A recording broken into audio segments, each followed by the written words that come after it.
Hello AIAP GET 2026 aspirants, कैसे हैं आप सब। आई होप आप सब बढ़िया होंगे, आपकी प्रिपरेशन अच्छी चल रही होगी।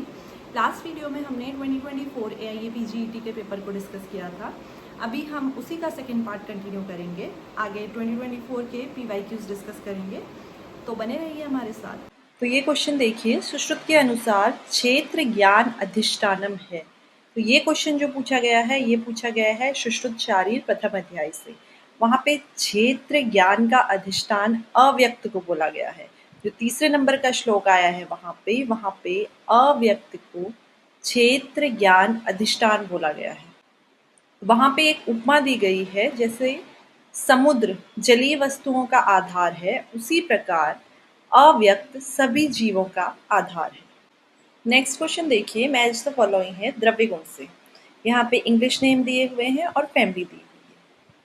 इंडियन जलाब, इंडियन जलाब जो नेम है, ये नेम है त्रिवृत का, जिसे हम ओपर्क्युलेना टर्पेथम बोलते हैं। तो ओपर्क्युलेना टर्पेथम की फैमिली होती है कॉन्वर्नुलेसी। सो ए का जो ऑप्शन होगा वो होगा 2। नेक्स्ट देखना, नेक्स्ट है tooth brush tree. Tooth brush tree हम ऐसे याद रखते हैं, पीला ब्रश मतलब पीलू। पीलू का जो नाम है वो है टूथ ब्रश ट्री। इसकी जो फैमिली होती है ये होती है सेल्वेडोरेसी, सेल्वेडोरेसी। और पीलू का जो नाम है वो है सेल्वेडोरा पर्सिका, सेल्वेडोरा पर्सिका। तो फैमिली होगी सेल्वेडोरेसी। तो बी का जो करेक्ट ऑप्शन है वो है 4। नेक्स्ट देखना, इंडियन ओलियंडर, ये आप सभी को पता होगा, ये कनेर, कनेर जिसे हम इंडियन ओलियंडर बोलते हैं या फिर नेरियम इंडिकम बोलते हैं। इसकी जो फैमिली है, इसकी फैमिली है एपोसाइनेसी। इसकी फैमिली होती है एपोसाइनेसी। सो सी का जो करेक्ट ऑप्शन है वो 1। ठीक है, सी का जो करेक्ट ऑप्शन है वो 1 है। नेक्स्ट है सिलोन ओक। इसकी जो फैमिली रहती है ये रहती है सेपेंडेसी, कुसुम, कुसुम प्लांट है ये, इसकी फैमिली सेपेंडेसी है। तो करेक्ट ऑप्शन आपका होगा ए का है 2, Indian jalap, trivrit, Convolvulaceae, then tooth brush tree, पीले दांत करके हम याद रखते हैं। टूथ ब्रश ट्री की फैमिली है सेल्वेडोरेसी, देन इंडियन ओलियंडर, वो आप सबको पता है एपोसाइनेसी। ये थर्ड का फर्स्ट एंड लास्ट ये बचा सिलोन ओक, इसकी जो फैमिली है सेपेंडेसी। तो आपका करेक्ट ऑप्शन है 2। Next match the following question है। यहाँ पे प्लांट्स के नेम दिए हुए हैं और यहाँ पे उनका केमिकल कंपोजिशन दिया हुआ है। तो बहुत सिंपल है, अगर आपको प्लांट का साइंटिफिक नेम पता है तो इजीली ये क्वेश्चन सॉल्व हो जाएगा। वत्सनाभ, वत्सनाभ का साइंटिफिक नेम है एकोनिटम फेरोक्स। तो इसका जो केमिकल कंपोजिशन है वो है एकोनिटीन, एकोनिटीन।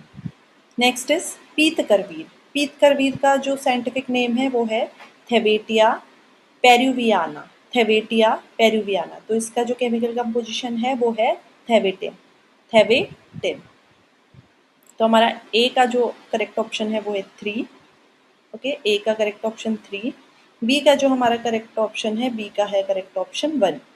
बी का करेक्ट ऑप्शन हमारा 1 है। तो देखो, अगर ये दोनों ही पता है तो इससे ही आपका आंसर निकल जाएगा। आपका आंसर करेक्ट है 2, बट हम आगे सॉल्व करेंगे इसका। गुंजा, गुंजा का नेम होता है एब्रस प्रीकटोरियस, एब्रस प्रीकटोरियस। तो इसका जो केमिकल कंपोजिशन होता है वो होता है एब्रिन। इसका जो केमिकल कंपोजिशन है ये है एब्रिन। नेक्स्ट अहीफेन, अहीफेन अफीम, मॉर्फिन जिसे बोलते हैं, ओपियम। ठीक है, ओपीएम बोलते हैं। तो इसका जो नेम है साइंटिफिक वो है पापावर सोमनीफेरम। और इसका जो केमिकल कंपोजिशन होता है वो होता है मॉर्फिन, कोडीन, मॉर्फिन, सब इसी से मिलता है। तो मॉर्फिन, डी का सेकेंड। तो इसका करेक्ट ऑप्शन है 2। तो मैच द फॉलोइंग में अगर आपको 2-3 करेक्ट पता है तो आपका ईजिली आंसर निकल जाएगा। बहुत सिंपल क्वेश्चन आते हैं। नेक्स्ट क्वेश्चन देखेंगे, मैच द फॉलोइंग है, रसशास्त्र से पूछा गया है। पारद, पारद के संस्कार से पूछा गया है। तो पारद बहुत इंपॉर्टेंट टॉपिक है, अच्छे से उसके संस्कार प्रिपेयर करने में। यहाँ पे संस्कार दिए हुए हैं पारद के और ये संस्कार का फल दिया हुआ है। नियमन, नियमन, नियमन क्या करता है, पारद के चपलत्व की निवृत्ति करता है। मतलब जो उसकी चंचलता है उसका निवृत्ति करता है, उसका नियमन करता है। तो नियमन संस्कार चपलत्व निवृत्ति 1 का 4 हो जाएगा। देखो अगर आपको 1 या 2 आते हैं मैच द फॉलोइंग में तो आपका आंसर निकल जाता है और आपका टाइम बच जाता है। देखो नियमन आपको पता चल गया कि चपलत्व निवृत्ति कर रहा है तो 1 का 4 आपका आंसर यही निकल गया, आपको टाइम लगाना ही नहीं है इस पे, सीधे 1-2 फटाफट चेक करने हैं। इसी से देख के अब देखो बी का हम पहले इधर से देखेंगे। बी दीपन, दीपन क्या करता है? ग्रासार्थी। अगर आप खुद में सोचो आप कोई दीपन द्रव्य का यूज करोगे खुद के लिए इंटरनली तो क्या होगा, उसकी अग्नि बढ़ेगी दीपन से, तो ग्रासार्थी। तो दीपन से क्या होता है? ग्रासार्थी, जो पारद होता है वो ग्रासार्थी हो जाता है। तो बी का ऑप्शन सी है। देन उत्थापन, उत्थापन मतलब किसी चीज को ऊपर उठा रहे, ठीक है। उत्थापन से क्या होता है? मूर्छा व्यापत्ति नाशन, जो पारद का मूर्छन कर्म होता है उसके बाद उसमें क्या होता है? मूर्छा की व्यापत्ति का नाशन करता है उत्थापन कर्म। फिर है पातन, पातन ऊर्ध्वपादक, त्रियपातन, अधःपातन 3 तरीके के होते हैं। तो पातन कर्म से क्या होगा?